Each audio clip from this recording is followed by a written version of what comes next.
All right, our other big focus tonight, research done by the BBC on fake news trends in 3 countries, India, Nigeria and Kenya, has shown that nationalism is driving ordinary citizens in India to spread fake news, and that there is an overlap of fake news sources on Twitter and support networks of Prime Minister Narendra Modi.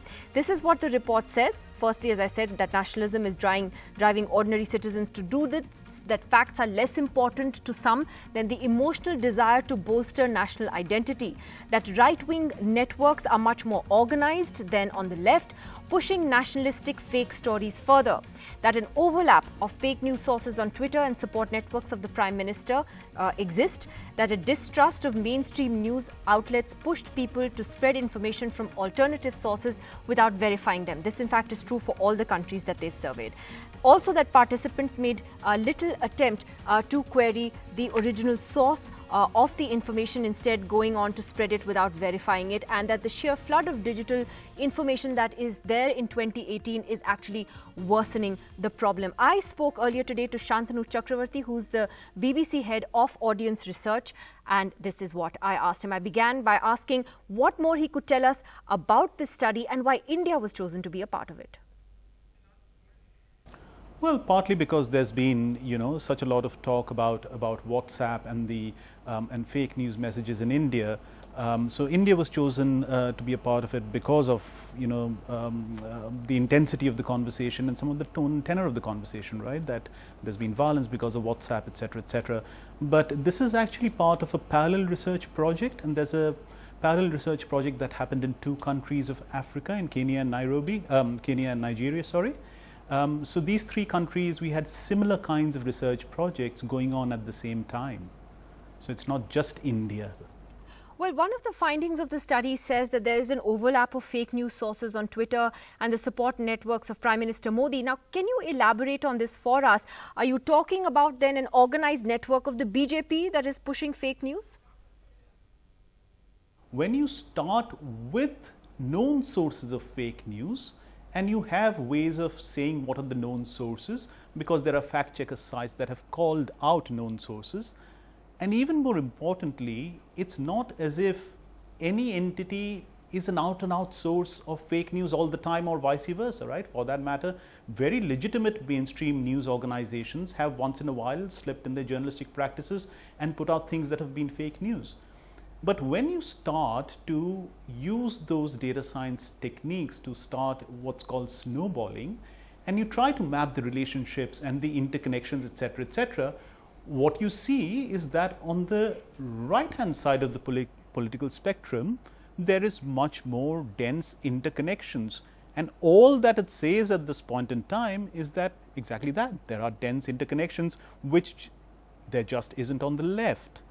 Within that densely interconnected Twitter network, there are certain sources which have been called out once in a while, or maybe more than that, for being spreaders of fake news. And when you look at the network map, and I urge you to, if you have time, anyone watching this, read that report. What we say is that this doesn't really prove that much, does it? All it proves is that there are these accounts which are sources of fake news, and they are densely interconnected with the right wing, right? From this, we as researchers cannot conclude anything more about intentions and purposes. Okay, but more of the right wing. Then that brings me to the last question, which is that you say in the report that nationalism is driving ordinary citizens in India to spread fake news, which then does again point to a political link between what's driving people to do this.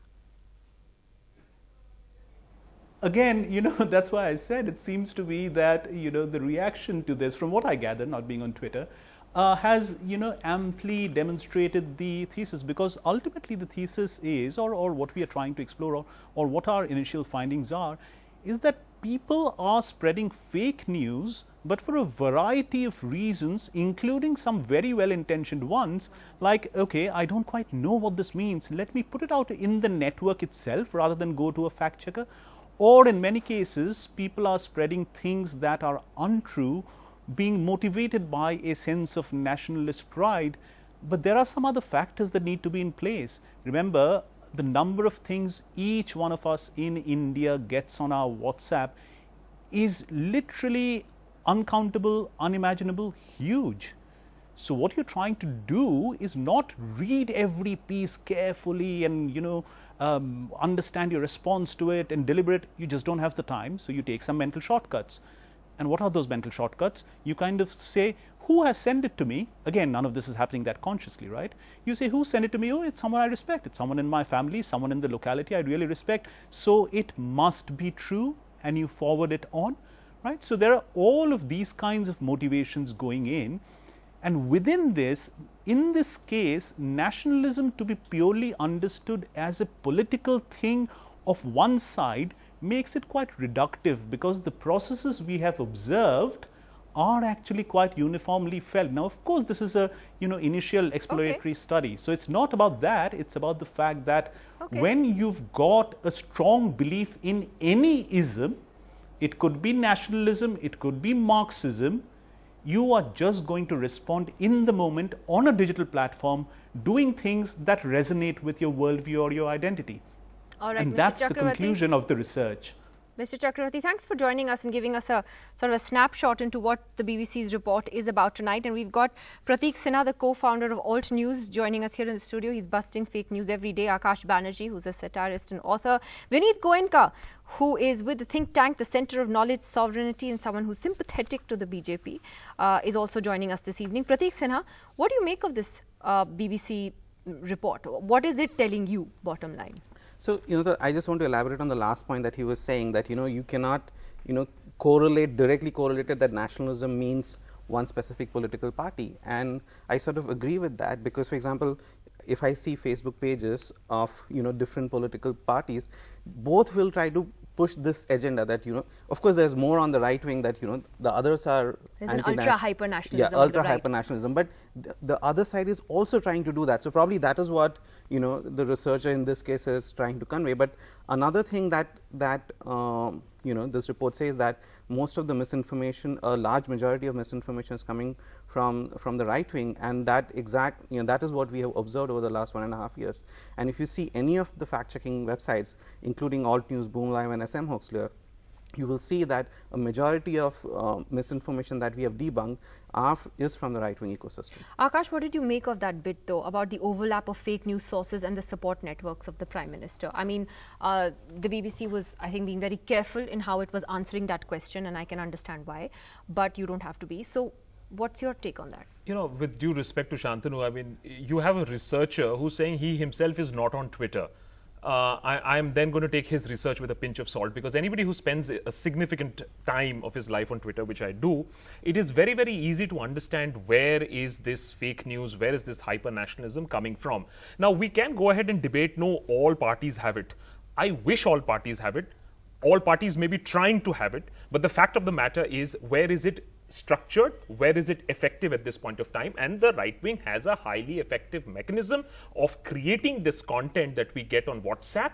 This is not an accidental fake news that lands up on our WhatsApp. It is manufactured, it is very carefully thought, it is scripted, then it is pushed down a nice system. So very clearly at this point of time, anybody who's been on social media knows that it is actively manufactured, encouraged by the right wing, with the full blessings of the establishment.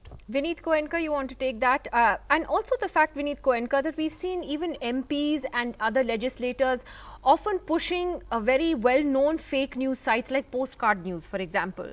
And standing up for them when the owner was arrested. Maybe one doesn't agree with the arrest, but one certainly will call out a fake news site when one sees it. So is there a sort of a blessing that the establishment has given, that the BJP in particular has given to some of these sites, which is part of a well-oiled machine? Well, that too you'll have to ask the establishment and the representatives of establishment. But what I understand, fake news is a psychological theorem, and it is of individual. It has nothing to do with an organization.